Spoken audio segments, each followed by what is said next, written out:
তোমার নাম প্রীতম? প্রীতম সিং। এই যে ভারতে আমাদের বাংলার যে হারিয়ে যাওয়া যে নর্তেশ্বরের কথা আমরা আবার তুলে ধরার চেষ্টা করছি সংস্কার ভারতীর পক্ষ থেকে। সেখানে তুমি একটা অংশ নিয়েছো, একটা ছবি তুমি এঁকেছো। তোমার অনুভব কি আজকের এই?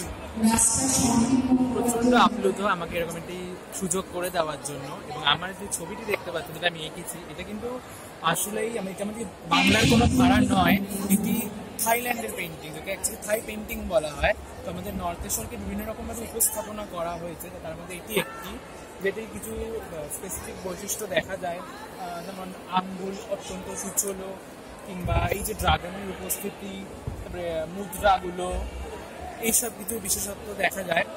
তো আমি সেটাকেই ফুটিয়ে তোলার চেষ্টা করেছি। এবং আমাদের নর্তেশ্বর হচ্ছে আমাদের বঙ্গের আদি পুরুষ, তাকে নিয়ে এই যে কর্মযজ্ঞটি হয়েছে সেটিতে আমাকে অংশগ্রহণ করতে দেওয়ার জন্য অত্যন্ত আনন্দিত এবং চাই ভবিষ্যতে আরও এরকম কাজ হোক এবং সেখানে অবশ্যই অংশগ্রহণ করার চেষ্টা করব। খুব সুন্দর, ভালো থাকো, এরকম কাজের মধ্যে থাকো যাতে ভবিষ্যতে আরো সুন্দর সুন্দর কাছ থেকে আমরা কাজ